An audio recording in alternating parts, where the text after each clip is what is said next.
Hello hello बच्चों, welcome back to your channel जहाँ पे आज हम कंटिन्यू करेंगे अपने rest of the cell organelles and we will going to complete the cell division that is mitosis and meiosis and will going to wind up this chapter. Okay, so let's start. See, first cell organelle is mitochondria. Mitochondria क्या है? I have even made a picture also. Mitochondria, it is a double membrane structure. Double membrane कैसे है? देखो मैंने बना रखी है, दो लेयर होती है इसमें, एक होती है आउटर, एक होती है इनर वाली. जो आउटर वाली होती है it is porous in nature. ठीक है, porous means it consist of lot many holes over it. ठीक है, ताकि वाटर की एब्जॉर्प्शन कर सके, फूड की एब्जॉर्प्शन कर सके. Second is inner layer which is deeply folded. Even I have made it like deeply folded होती हैं ये. ठीक है, why these are deeply folded? To create the large surface area for ATP generation, for energy generation. ठीक है, जितना ज़्यादा surface area होगा उतना ज़्यादा फूड का एब्जॉर्प्शन होगा, जितना ज़्यादा फूड का एब्जॉर्प्शन होगा उतना ज़्यादा अच्छे से मेरा एटीपी बन पाएगा. Okay, mitochondria it is known as a strange organelle. Why? Because it consist of its own DNA. इसके पास इसका खुद का एक डीएनए होता है, खुद की राइबोसोम फैक्ट्री होती है, खुद के प्रोटीन्स होते हैं. ठीक है, इसलिए ये स्ट्रेंज है. Okay, it is also known as power house of cell. ये पावर हाउस ऑफ सेल होता है. क्यों? क्योंकि ये एनर्जी जनरेट करता है टू परफॉर्म केमिकल एक्टिविटीज़. ठीक है, आपकी बॉडी में जितनी एनर्जी बन रही है वो कौन बना रहा है? माइटोकॉन्ड्रिया बना रहा है. ठीक है, ताकि आपकी बॉडी में जितनी केमिकल एक्टिविटीज़ हैं वो हो पाए, जितनी केमिकल रिएक्शंस हैं वो हो पाए. Okay, and hence these ATPs are known as energy currency. Okay okay, next is the third cell organelle is plastids. Plastids क्या होते हैं? It is the only feature of plant. ठीक है, ये प्लांट्स में ही पाए जाते हैं, एनिमल्स में नहीं पाए जाते. Again it is a strange organelle. Why it is strange organelle?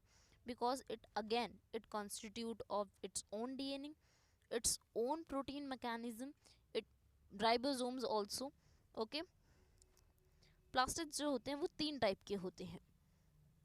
First is chromoplast, second is leucoplast, third is chloroplast.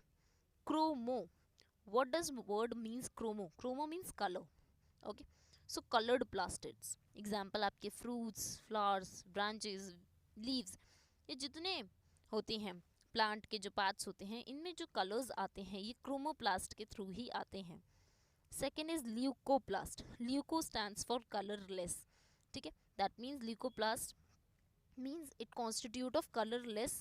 ठीक है, it does not constitute any color but it contains some oils like starch, proteins and granules. ये सब चीज़ों को store करने का काम आता है. that means you can say in another word that leucoplast is a storage plastid. okay, third is chloroplast. Chloro stands for chlorophyll. that means it contains chlorophyll. ठीक है, it is a green pigment. third cell organelle is vacuole. see, vacuole majorly मैंने बताया था आपको animal cell में plant cell में मिलता है. ठीक है, एंड इसमें सबसे ज़्यादा वॉल्यूम कॉन्स्टिट्यूट होता है 50 to 90%. और एनिमल सेल में ये एब्सेंट होते हैं, या होते हैं तो बहुत छोटे साइज़ के होते हैं. So it is a storage sac. Store major amino acids. Amino acids क्या होते हैं? इट इज़ नथिंग बट छोटी फॉर्म ऑफ प्रोटीन्स ओनली. ठीक है, प्रोटीन्स क्या होती हैं? बड़ी होती हैं. जब प्रोटीन्स को हम तोड़ते जाते हैं तो वो क्या बन जाती हैं? अमीनो एसिड्स बन जाती हैं. ओके, कुछ शुगर्स, ओके, ऑर्गेनिक एसिड्स और कुछ प्रोटीन्स. ओके, एनिमल सेल में बहुत छोटे होते हैं जबकि प्लांट सेल में ये बहुत बड़े होते हैं. Okay, it constitute of some cell sap जो कि टर्जिडिटी और रिजिडिटी को मेंटेन करके रखते हैं. ना व्हाट इज टर्जिडिटी? टर्जिडिटी क्या होता है? देखो, जब सेल के अंदर पानी भर जाता है तो पानी से आने वाला जो प्रेशर है उसको मेंटेन करना, उसको एक्सेप्ट करना, उसको होल्ड करके रखना सेल में, उसे हम कहते हैं टर्जिडिटी. ओके, और वो कौन मेंटेन करके रखता है? वैक्यूल मेंटेन करके रखता है. Okay okay, next topic is cell division. देखो, सेल डिवीजन क्या होती है? सेल डिवीजन का मतलब होता है सेल का डिवाइड करना. ठीक है, सेल कैसे डिवाइड कर रहा है, सेल कैसे एक सिंगल सेल अपने आप को कैसे मल्टीपल सेल में कन्वर्ट कर रहा है, the whole process is going through a cell division, ठीक है। So cell division is most important, why? Because it helps cell to grow, it help to replace old and injured cells, जितने पुराने और injured sales होते हैं उनको replace करने का काम करता है। Okay, it form gametes required for reproduction. अब रिप्रोडक्शन के लिए आपको गेमीट्स चाहिए होते हैं। गेमीट्स क्या होते हैं? These are the specific cells which are found in reproductive tract like ovum and sperms, ठीक है, ये गेमीट्स होते हैं, तो ये चाहिए होते हैं फॉर रिप्रोडक्शन। ओके, तो ये कैसे आएंगे? सेल डिवीजन से ही आएंगे। Okay, growth and repair of tissue, बिल्कुल, अगर सेल बेसिक बिल्डिंग ब्लॉक अगर डिवाइड नहीं करेगा then how will tissue grow and repair? Tissue कैसे ग्रो और रिपेयर करेगा? वो तो तभी करेगा ना जब सेल डिवाइड करेगा। ओके, क्योंकि टिश्यूज भी हमारे किससे बने हैं? सेल से बने हैं। Okay, so process by which new cells are made is known as cell division.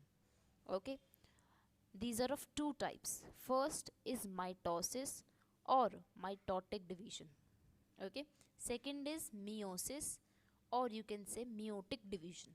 Okay, so mitosis में क्या होता है? जब each mother cell divide to give same number of chromosome to daughter cell, अगर mother cell के पास मान लो 46 क्रोमोसोम्स हैं, ठीक है, then these 46 chromosome will going to shared individually by the daughter cells, यानी कि जो नेक्स्ट जनरेशन में क्रोमोसोम्स आएंगे वो उतने ही आएंगे जितने मदर के पास थे। ओके, एंड हैंस क्योंकि हमें वही चीज़ आगे नेक्स्ट जनरेशन में ट्रांसफ़र करनी है, सो it is comparatively a very fast process if you compare from meiosis. Okay, and meiosis क्या है? when each mother cell divides to give half the number of chromosomes to the 4 daughter cell, like for example 46 chromosome is present in mother cell, okay, then half chromosome will move to the next generation, okay, that means 23 23। okay, और यही same process हमारा किस में होता है? Reproductive organs में होता है, ठीक है। लाइक मदर से 23 क्रोमोसोम आए, फादर से 23 क्रोमोसोम आए, और आपके यानी कि नेक्स्ट जनरेशन के कितने बन गए? 46 क्रोमोसोम बन गए। Okay, so it is comparatively a fast slow process, ठीक है। स्लो क्यों होता है? क्योंकि यहाँ पे जेनेटिक चेंजेस, जेनेटिक एक्सचेंज बहुत होता है। मदर से आने वाला जीन्स, फादर से आने वाले जीन्स का मिक्सिंग अप होना, ठीक है, इट टेक्स अ टाइम, ठीक है, and hence it is a slow process. Okay, so thank you बच्चों, ये हमने चैप्टर पूरा वाइंड अप कर लिया है। आई वॉन्ट दैट प्लीज़ आप इसे एनसीईआरटी से गो थ्रू करें, रीड करें, and I have provided a question practice question bank in a PDF form in description only. Do it, solve it, and if you have any doubt you can ask me in the comment section. Thank you so much. Bye bye.